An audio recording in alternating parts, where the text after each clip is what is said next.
Bonjour. Pour la vidéo d'aujourd'hui, on va continuer la lecture des chapitres de l'œuvre de Victor Hugo, Le dernier jour d'un condamné, et on va lire aujourd'hui du chapitre 41 jusqu'au chapitre 47. Un petit rappel des événements précédents. Le condamné, c'est-à-dire le personnage narrateur, se trouve à la conciergerie. Il a été transféré à la conciergerie vu qu'il s'agit du dernier jour, c'est-à-dire du jour de l'exécution. Donc, le narrateur, euh,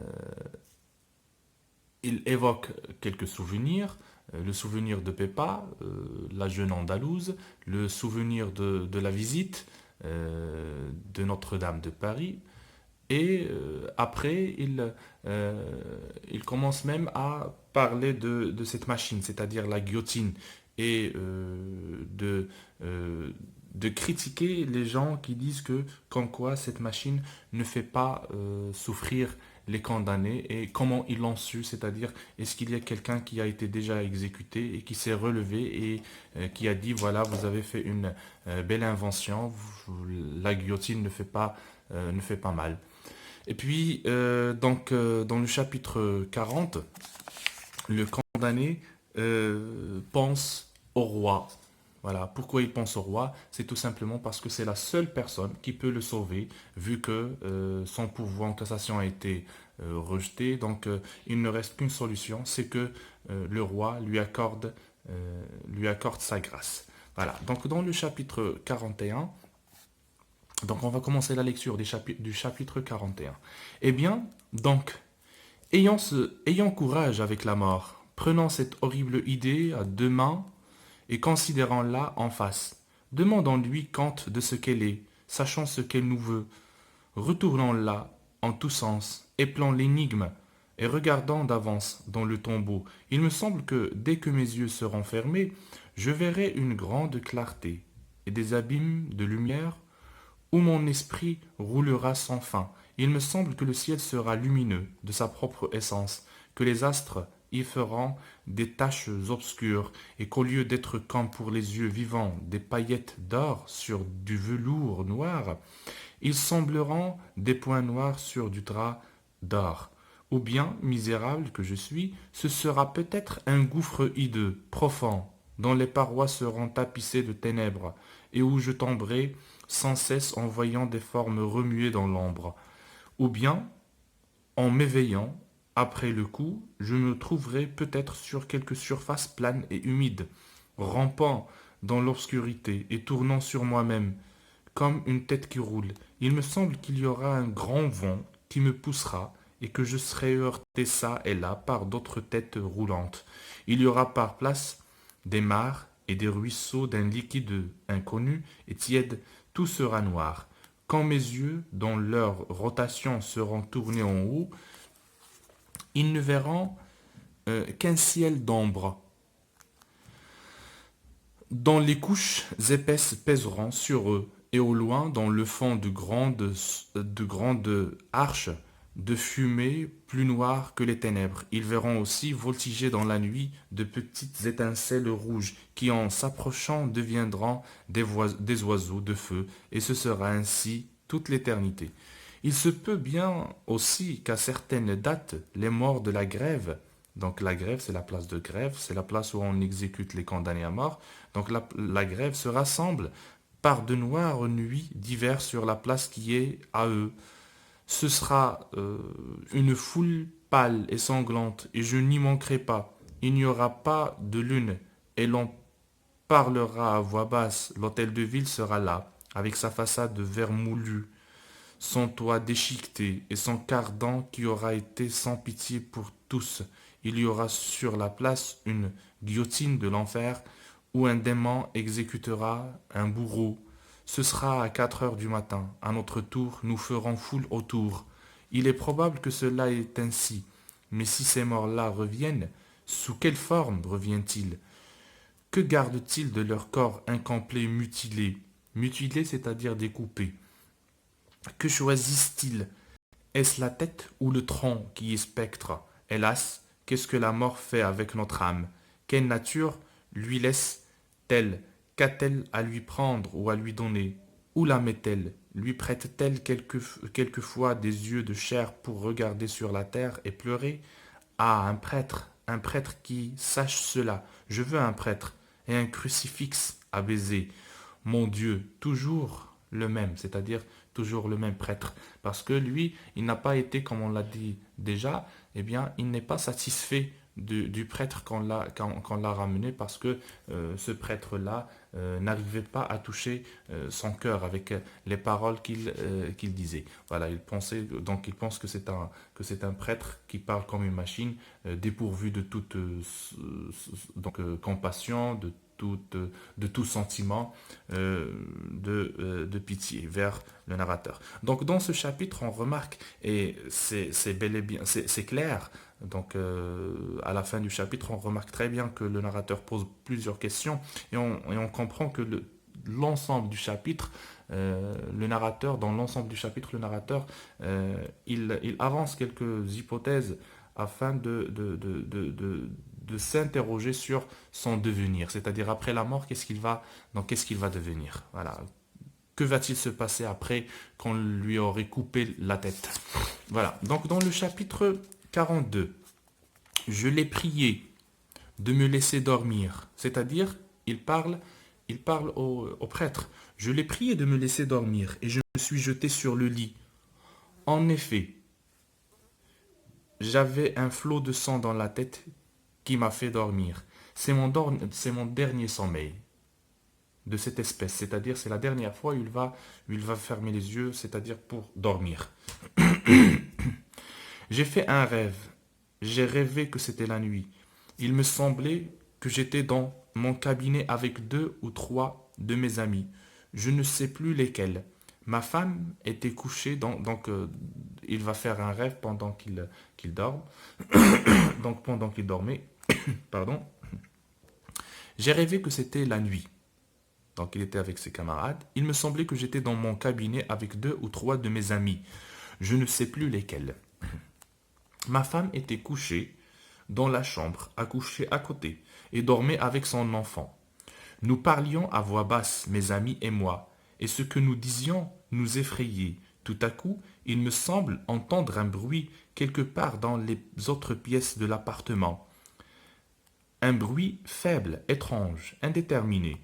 Mes amis avaient entendu comme moi. Nous écoutâmes. C'était comme une serrure qu'on ouvre sourdement, comme un verrou qu'on scie à petit bruit. Il y avait quelque chose qui nous glaçait. Nous avions peur. Nous pensâmes que peut-être c'étaient des voleurs qui s'étaient introduits chez moi à cette heure si avancée de la nuit. Voilà, donc il rêve qu'il est avec ses amis dans son appartement. C'est la nuit et soudain on entend quelques bruits dans l'appartement et on croit que il s'agit des voleurs qui viennent d'entrer dans l'appartement. Donc nous résolûmes, c'est-à-dire on a décidé d'aller voir pour s'assurer vraiment qui est entré dans l'appartement. Je me levai, je pris la bougie, mes amis me suivaient, un à un. Nous traversâmes la chambre à coucher à côté, ma femme dormait avec son enfant. Puis nous arrivâmes dans le salon, rien. Les portraits étaient immobiles, dans leur cadre d'or sur la tenture rouge. Il me sembla que la porte du salon à la salle à manger n'était point à sa place ordinaire.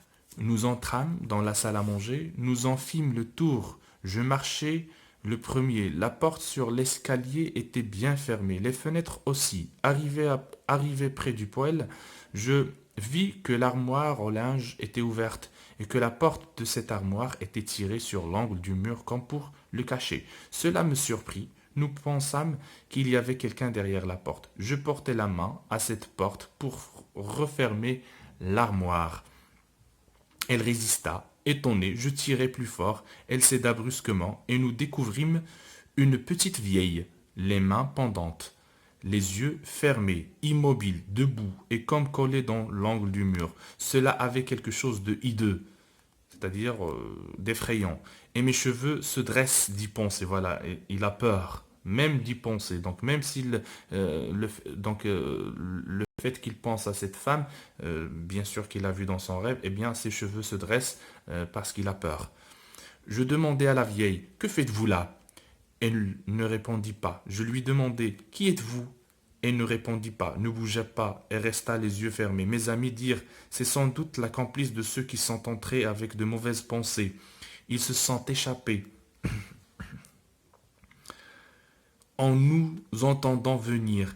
Elle n'aura pu fuir et s'est cachée là. Je l'ai interrogée de nouveau. Elle est demeurée sans voix, sans mouvement, sans regard. Voilà, donc c'est une vieille femme.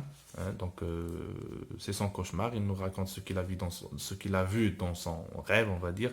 Donc c'est une vieille femme. Elle ne répond pas, elle ne parle pas. Un de nous l'a poussée à terre. Donc, un de ses amis l'a poussée à terre. Eh bien, elle est tombée. Elle est tombée tout d'une pièce, comme un morceau de bois, comme une chose morte. Nous l'avons remuée du pied, puis deux de nous l'ont relevée et de nouveau appuyée au mur. Elle n'a donné aucun signe de vie. On lui a crié dans l'oreille. Elle est restée muette, comme si elle était sourde. Cependant, nous perdions patience, et il y avait de la colère dans notre terreur.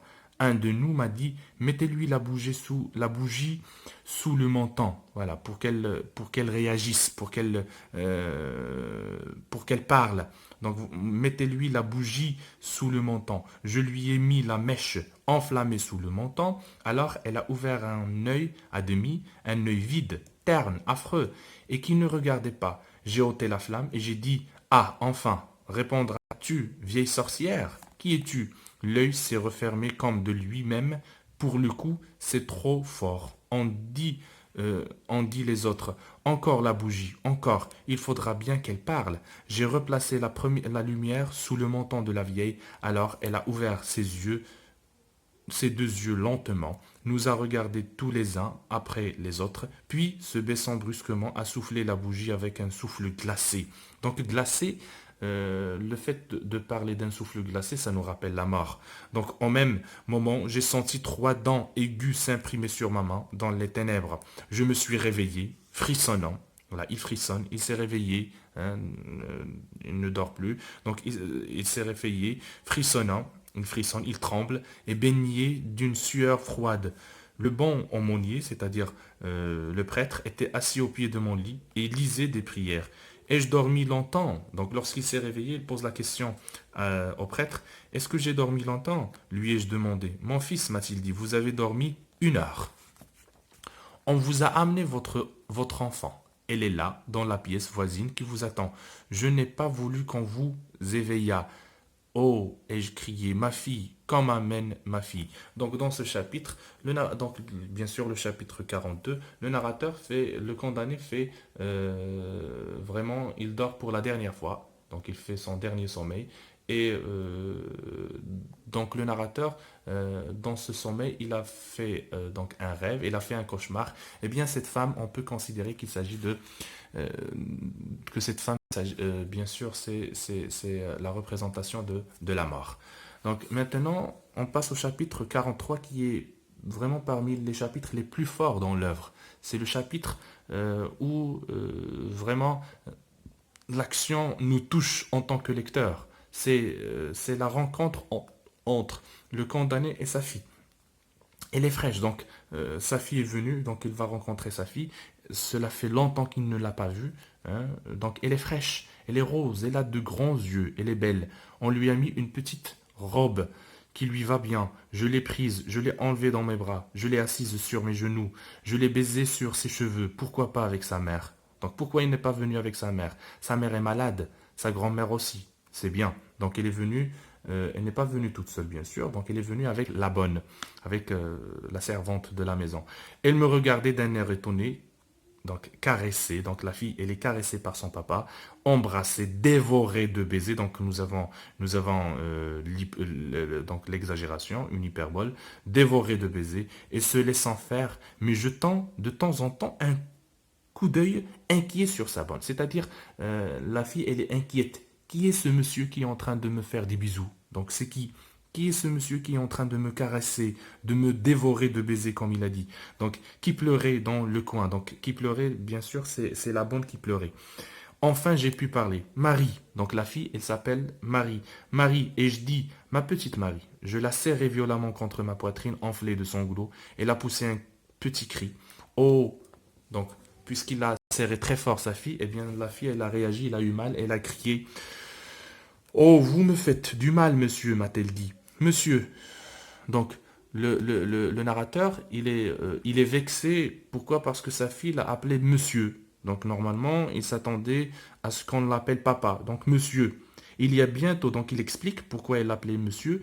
Il y a bientôt un an qu'elle ne m'a pas vu. La pauvre enfant. Elle m'a oublié. Donc la fille, ça fait longtemps qu'elle n'a pas vu son père, donc elle a oublié son père, et sans oublier que la fille, elle est encore petite. Donc elle m'a oublié visage, donc elle a oublié mon visage, elle a oublié ma parole, elle a oublié mon accent, et puis, qui me reconnaîtrait avec cette barbe, ces habits et cette pâleur? Quoi, déjà effacée de cette mémoire, la seule où j'eusse voulu vivre, c'est-à-dire la dernière chose qu'il ne voulait pas voir, c'est ça, donc qu'il ne voulait pas vivre, c'est ça, donc c'est le fait de voir sa fille alors qu'elle ne le reconnaît, qu'elle ne le reconnaît pas. Voilà. Donc, euh, quoi, déjà plus père, être condamné à ne plus entendre ce mot de la langue des enfants, si doux qu'il ne peut rester dans celle des hommes, papa.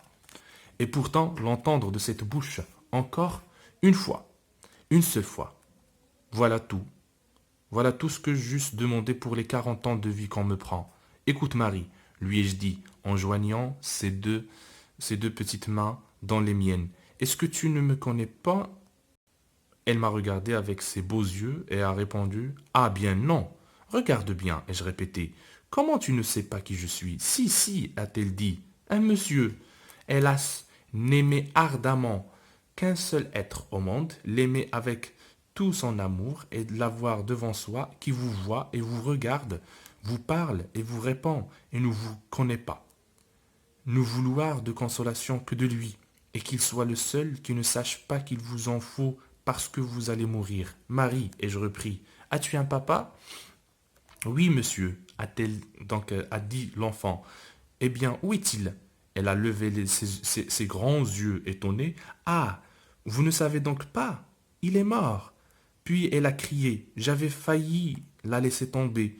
Mort, disais-je. Marie, est-ce que tu sais ce que veut dire mort? Donc, Marie, sais-tu ce que c'est qu'être mort? Oui, monsieur, a-t-elle répondu. Il est dans la terre et dans le ciel. Elle a continué d'elle-même. Je prie le bon Dieu pour lui matin et soir sur les genoux de maman. Je l'ai baisé donc je l'ai baisé au front. Marie, dis-moi ta prière. Je ne peux pas, monsieur. Une prière, ne se dit pas dans le jour. Venez ce soir dans ma maison, je la dirai. C'était assez de cela. Je l'ai interrompu. Marie, c'est moi qui suis ton papa. Ah, m'a-t-elle dit. J'ai ajouté. Veux-tu que je sois ton papa? L'enfant s'est détourné. Non, mon papa était bien plus beau. Je l'ai couverte de baisers et de larmes. Elle a cherché à se dégager de mes bras en criant. Vous me faites mal avec votre barbe. Alors, je l'ai replacée sur mes genoux en la couvant des yeux. Et puis je l'ai questionnée. Marie, sais-tu lire? Est-ce que tu sais lire? Oui, a-t-elle répondu. Je sais bien lire. Maman me fait lire mes lettres. Voyons, lis un peu, lui ai-je dit en lui montrant un papier qu'elle tenait chiffonné dans une de ses petites mains. Elle a hoché sa jolie tête. Elle a hoché sa jolie tête. Ah bien, je ne sais lire que des fables. Essaye toujours. Voyons, lis. Elle a déployé le papier et s'est mise à épeler avec son doigt. A, R, on, R, E, T, Ré, arrêt. Je lui ai arraché cela des mains. C'est ma sentence des morts, c'est ma sentence de mort qu'elle me lisait. Sabonne avait eu le papier pour un sou, il me coûtait plus cher à moi.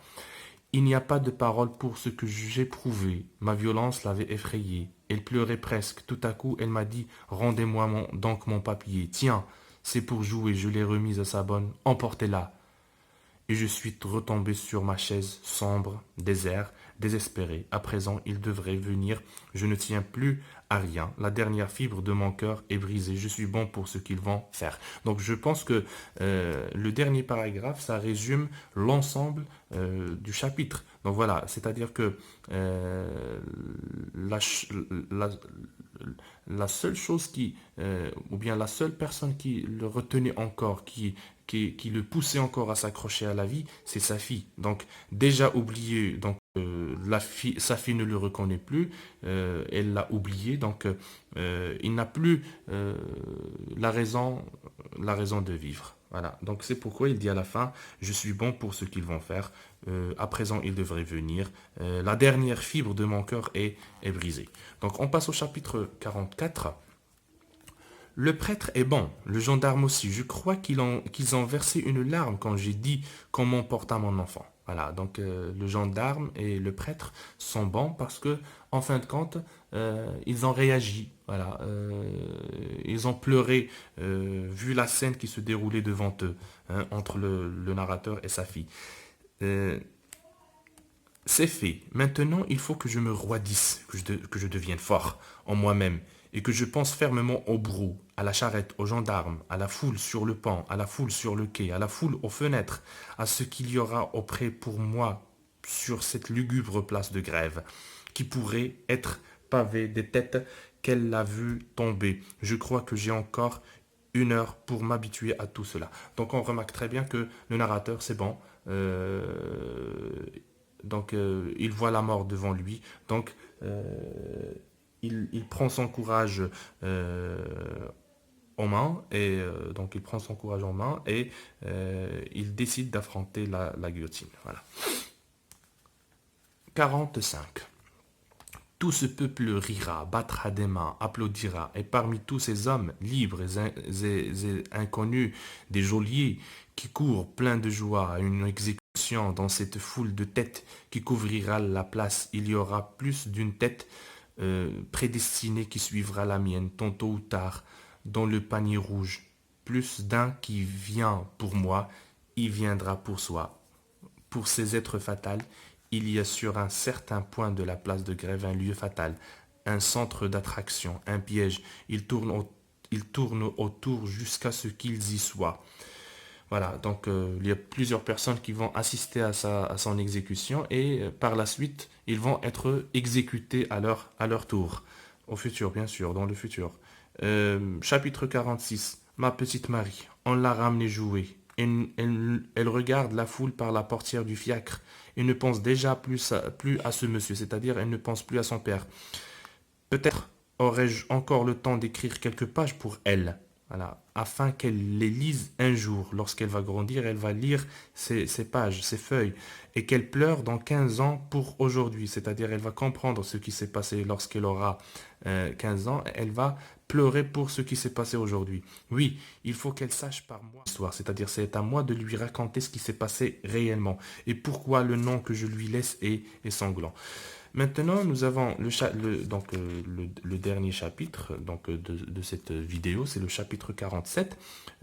Donc, dans ce chapitre, il n'y a pratiquement rien. Donc, on a juste le titre, Mon histoire. Donc, le condamné a décidé de raconter ce qui s'est passé vraiment, donc le crime qu'il a commis, pourquoi il a commis le crime, que s'est-il passé vraiment. Or, nous avons une note de l'éditeur qui nous informe que on n'a pas pu encore trouver les feuilles qui se rattachaient à ce chapitre. Peut-être, comme, le, le- le- comme les pages qui suivent vont le montrer, c'est que le condamné n'a pas eu le temps de les écrire. Il était tard quand cette pensée lui est venue. Mais dans ce chapitre, on remarque très bien le génie donc chapitre 47, le génie de Victor Hugo. Donc dans ce chapitre, donc là, Victor Hugo, donc il ne raconte pas l'histoire, c'est-à-dire voilà, donc le condamné ne raconte pas vraiment ce qui s'est passé, c'est-à-dire si on raconte ce qui s'est passé, eh bien on va critiquer et dire voilà, donc le condamné il a commis un crime, eh bien il doit mourir. Donc il a évité ou bien il a esquivé les attaques pardon, des, des critiques. D'accord. Et en même temps, euh, il a échappé aux critiques on va dire, donc à cette question. Pourquoi le condamné n'a pas raconté son crime? Donc il allait raconter, mais il n'a pas eu le temps. Et en même temps, il n'a pas raconté pour qu'on ne dise pas, voilà, il a commis un crime, eh bien, il doit mourir. Donc, je pense que on est proche de la fin. Il nous reste encore le chapitre 48 et 49. Donc, à la prochaine vidéo.